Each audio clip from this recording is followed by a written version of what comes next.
I want to begin by thanking each and every one of you for all the help you gave me last year during my campaign.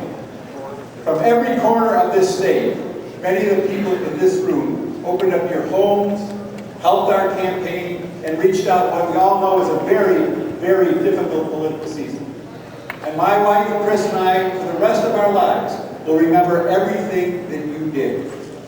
But our fight is not over, and we all have to recognize that.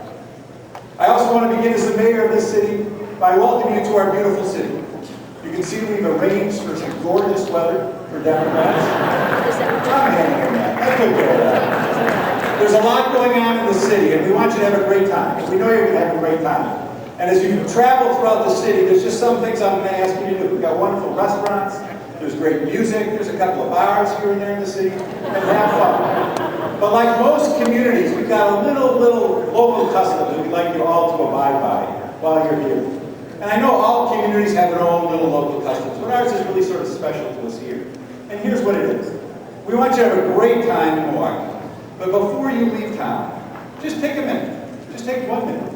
And make sure that you spend all your money.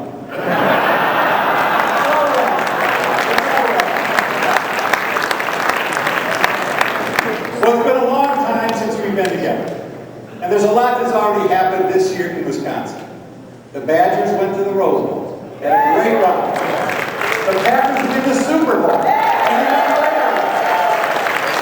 And this state broke a Guinness World Book record by having the largest family reunion in Town Hall in Madison during the months of February and March. Because we were all there together. Many people in this room were there in Madison. But I'll tell you something that's even more important. Many people who are not in this room were in Madison. Many people who were never involved in politics were in Madison. Many people who didn't care about politics were in Madison. And why were they there? They were there because they witnessed history. They witnessed the most serious assault on workers' rights that this state has ever experienced. And lives have been changed as a result of that. Lives have been changed because of what we saw Scott Walker legislators do to the working people of this state. But here's our challenge. Are we going to stop and forget that? No. I think the answer is no. The answer is no, but it's going to be up to us to make sure that it doesn't end here. What have we seen? Over the last 5 months, we've seen an extreme radical agenda that no one anticipated. I can tell you, I was on the campaign trail. I tried to tell people. You all tried to tell people with me. These people are going to move this state so far to the right, they're going to fall off the edge of the earth. And that's exactly what's happened. It's exactly what's happened. These are not our Wisconsin values that this governor and this legislator are trying to thrust upon the people of the state of Wisconsin. These are not our Wisconsin values. For 5 months, they waged an ideological war against the working people, the elderly, the poor, the disenfranchised, and unfortunately, we can see that they're not taking their foot off the accelerator. They're trying to go faster and faster and faster. The nation has seen this extreme overreach that strips workers of their rights and makes workers at dangerous spots in terms of public safety and working conditions. Parents of school children have been shocked as we've seen hundreds of millions of dollars taken out of the classrooms for our children, for the future of this state. Dollars taken away from our children. What for? For an ideological war. And they are literally balancing the budget on the backs of hard-working families throughout the state of Wisconsin. Now, there was one plan that had been exposed, and it was really, I think, quite telling. Because we now know they had a plan to give out-of-state insurance companies $200 million of your taxpayer money and call it job creation. $200 million to out-of-state insurance company, and they have the gall to call it job creation. Only these guys can give $200 million away to out-of-state companies and think we're going to buy it as job creation. And let's be clear, they backed off that idea, not because they abandoned it. They backed off that idea only because the public discovered it and said, no way. That's what happened. That's what happened.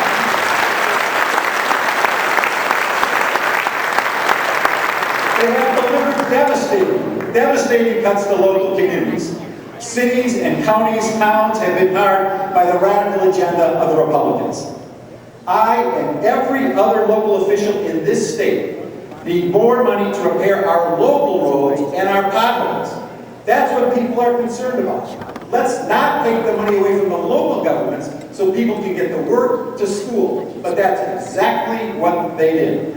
This bunch has taken money away from local roads, and that is definitely wrong. I'll tell you what I need. As a mayor of this city and other elected officials, I need a partner. I need a partner in state government to keep this city strong and to make it stronger. We don't need a legislature and a government that makes it more difficult to create jobs, to provide services, and invest in the middle class. And unfortunately, that's what we have right now. And I'll tell you what I really don't need. Local governments do not need a big brother in Madison telling us what's best for us. I want to know what happened with the Republican commitment to local control. That was always the gospel. Local commitment to local control. Republican commitment to local control, and it's gone. Time and time again, they're injecting themselves into local affairs. Not just here, but throughout the state of Wisconsin. And as the people of Wisconsin know, and everyone knows in this room, it isn't just Milwaukee. Community after community after community is reeling from this extreme agenda that is threatening Wisconsin values and our urgent priorities. People across our state are stunned. They are stunned at what they're seeing from these GOP politicians in Madison. And it's not just Democrats. Independents, moderates, even some moderate Republicans are saying, this is not our Wisconsin.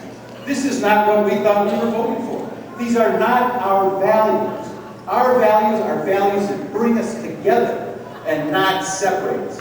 And that is their MO. They look for every opportunity they can to give you a reason to distrust you and to give you a reason to hate you. It's divide and conquer, divide and conquer, divide and conquer. And we as Democrats cannot allow that to happen. Because we all know what history says. If they divide us and divide us, we're all going to lose except for the elite. We're not going to let that happen as Democrats. I'm certainly not.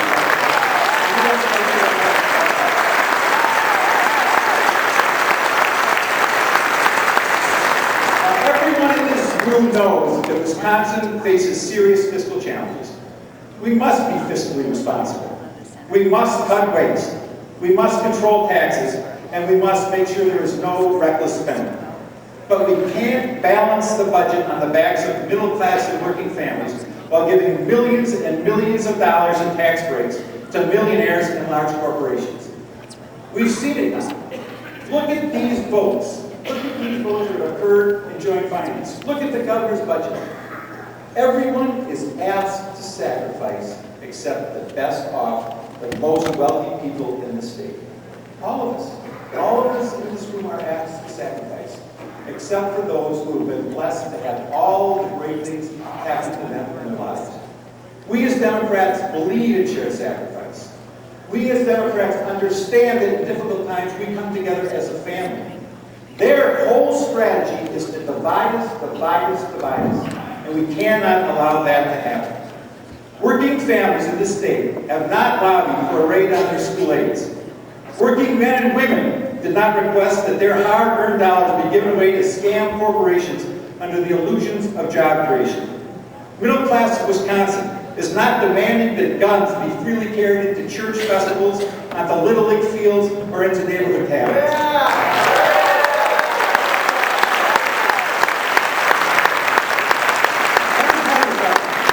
This group of Republicans is drunk with power.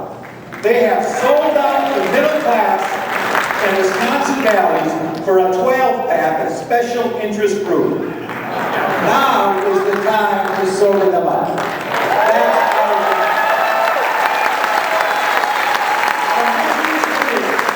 Let's take back Wisconsin from the radical right. And our chance is coming. Our chance is coming this summer, Democrats. Our voices will be heard at the ballot box. Won't they? We will fight for the middle class in La Crosse and Onalaska, not corporate giveaways that create no jobs. We will say yes to investing in small business startups in Green Bay and the Fox Valley, and no to more handouts to out-of-state insurance companies.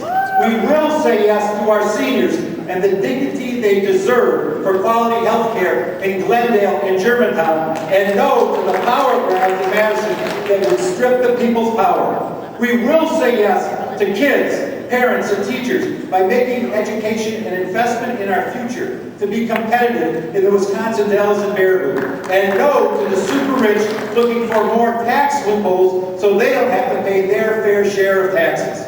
We will say yes to our universities and technical schools by supporting them and helping them to turn out workers so they can compete in a world economy. And we will say no to those who want to cut regulations that keep our waters and our natural resources as our most valuable assets. Our voices will be heard, and it will change the landscape of Madison. It will be a resounding rejection of the direction Republicans have taken us in the last 5 months. We all have to wage this fight because what we have seen is not our Wisconsin. And remember this, together we will be fighting for our values and against the extreme radical agenda that is attacking the best qualities we hold dear and that make this state so special. Together, we can, we must, we will turn back this radical agenda and move our state forward. Let's get out there this summer. Let's help those candidates. Let's make sure that by the end of this summer, we've got a Democratic majority in the state Senate, and then let's move on to 2012.